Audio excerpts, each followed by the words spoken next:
gumimbal sa lahat. Ang butihing Haring Fernando ay dinapuan ng misteryosong karamdaman. Pagkakamot, ano ang nangyayari sa bahay ng hari? May lunas na ba ito? Mahal na Reyna, napanaginipan ng hari na ang bunsong si Don Juan ay pinatay ng nilo sa balon. Ang lungkot na ito ang pumatay sa kanyang sigla. Walang gamot ang makakalunas dito, maliban sa isa. Ano yun? Sabihin mo! Ang awit ng ibong Adarna, na matatagpuan sa bundok Tabor, sa puno ng Piedras Platas. Hanapin ninyo ang ibon. Huwag kayong maglala, ama. Ako ang panganay. Ako ang huhuli sa ibon.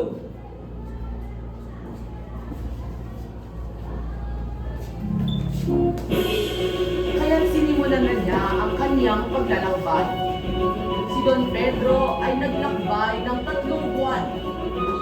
Nakarating siya sa bundok Tabor, ngunit dahil sa pagod, hindi niya napansin ang ganda ng paligid.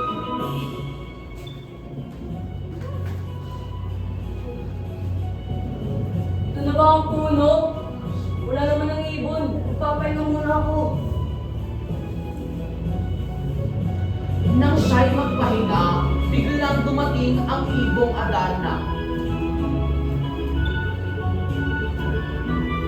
Ito'y umawit ng malambing na hiling.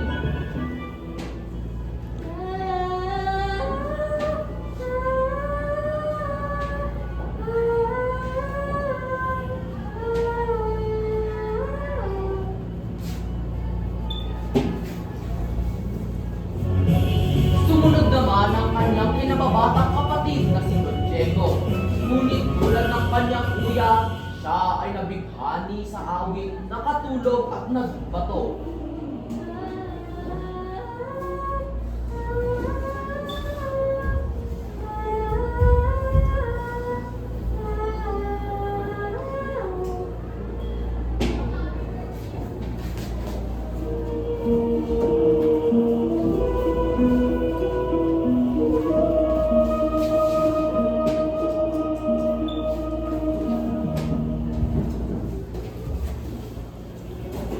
Ang huli namang naglakbay ay ang kanilang pinakabatang kapatid na si Don Juan.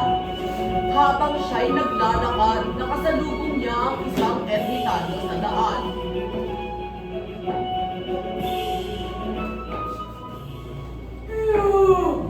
Maawa ka!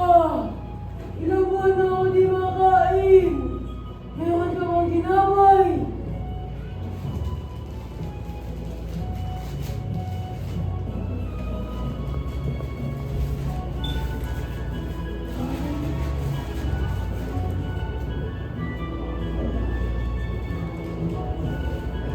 Salamat! Mabuting prinsipe! Alam ko ang iyong bahay. Ang ibong anak na ay makalinlang. Upang hindi ka makatulog sa aming kero, dahil mo ang daya at trabaho.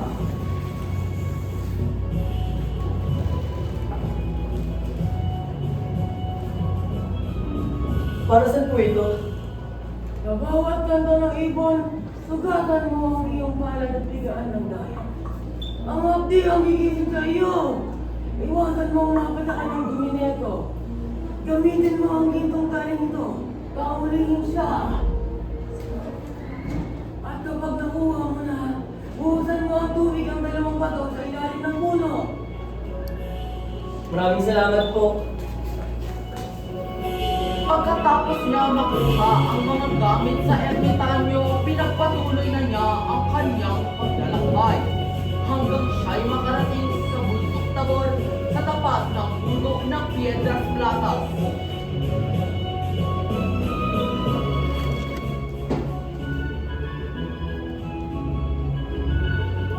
Umawit ang ibon ng malambing na hiling.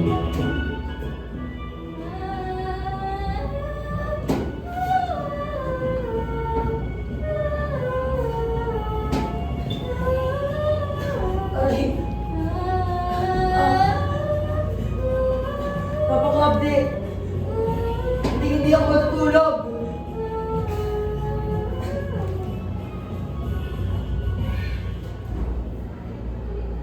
Pagkatapos umawit ng 7 beses ang ibong Adarna, ito'y nakatulog at nahuli ni Don Juan.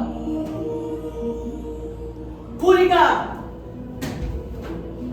Ang sunod naman niyang gawin ay buhusan ng tubig ang mga bato sa ilalim ng puno. At isang hindi makapani-paniwalang pangyayari ang naganap. Ang mga bato'y naging taong muli.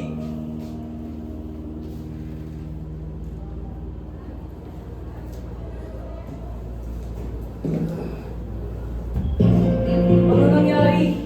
Don Juan, ikaw ang nakahuli? Oo kuya, tira't uwi na tayo para mapagaling si Ama. Sila'y naglakad pabalik sa kaharian ng Berbanya. Ngunit dahil sa inggit, si Don Pedro at si Don Diego ay nagpulungan sa gilid. Sila'y nagplano at nagbalak na gumawa ng masama kay Don Juan.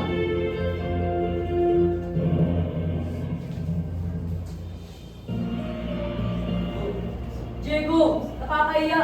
Si Juan ng bunso pero siya ang nagtagumpay. Mukhang wala sa akin na mana ng kaharian. Eh ano gagawin natin? Bugbugin natin siya. Iwan natin siya dito at iuwi natin ang ibon. Sasabihin natin kaya nakahuli. Tara na! Dapat ako maging Kuya, maging Oo nga! Dapat si Kuya makuha ng trono! Tama na kuya! Dapat yan sa'yo! Oo nga! Dapat ako makakuha ng trono! Hindi ikaw! Nakakaya namin kung gusto na kuha ng trono! Oo nga! Dapat ako! Tara, iwan na natin yan! Sa palasyo, nakauwi na sina Don Pedro at Don Diego dala-dala ang ibong nakayukot. Isang malaking gulat ang nasa mukha ng Haring Fernando at Reyna Valeriana nang makitang hindi nila kasama ang kanilang kinababatang kapatid na si Don Juan.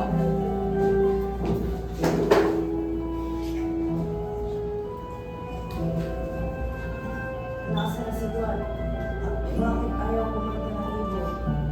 Lalo yata ang malaang sakit ko. Di po namin alam kung nasan si Juan, Ama. Kami ang nakahuli sa ibon. Biglang pumasok si Don Juan, ika-ika at sugatan. Ama, nandito na po ako. Sa pagpasok ni Juan, biglang gumanda ang tindig ng ibong Adarna.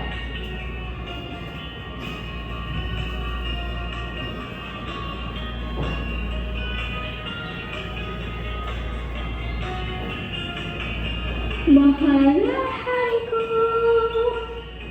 kailangan mo mapakatatag.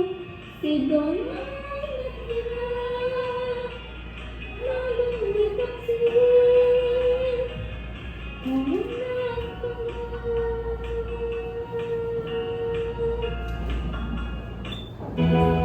Sa pag-awit at padalahad ng katotohanan ng ibon, biglang lumakas ang Haring Fernando at nakatayo muli mula sa kama.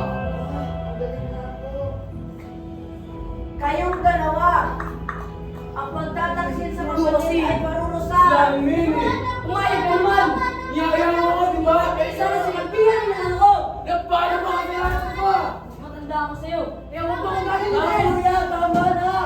Ama, patawarin na natin sila. Pamahalagay, magaling na kayo. Napakabuti ng iyong puso, Juan. Dahil dyan, ikaw ang karapat dapat na magmana ng kaharian sa tamang panahon. Maraming salamat sa iyo. Mga kuya, tama na. Pinapatawad ko na kayo. At dito nagtatapos ang ating kwento. Na ang tunay na lunas sa anumang sakit at problema ay hindi lang ang hiwaga, kundi ang pagmamahal at pagpapatawad. At ito ang mga karakter at tauhan sa ating kwentong Ibong Adarna. Christian Bryce Austria bilang Haring Fernando. Maricon Tabusutan bilang Reyna Valeriana. Janric Jan Diamonte bilang Don Pedro. Richmond Clyde Pesigan bilang Don Diego.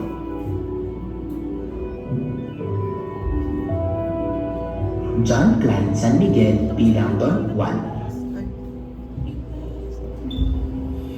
Liam David Feliciano bilang Ermitanyo. Caitlin Zian Diaz bilang Manggagamot.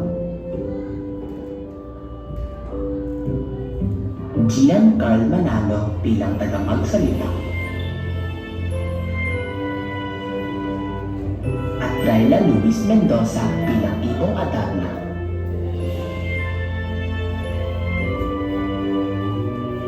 At ito ang ating mga tagapamahala sa entablado.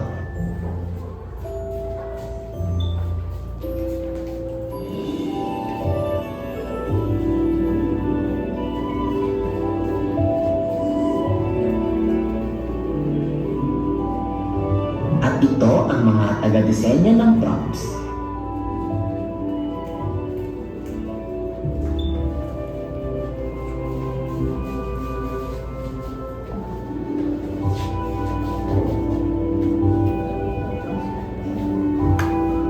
Salamat sa inyong pakikinig at panonood sa aming kwentong Ibong Adarna.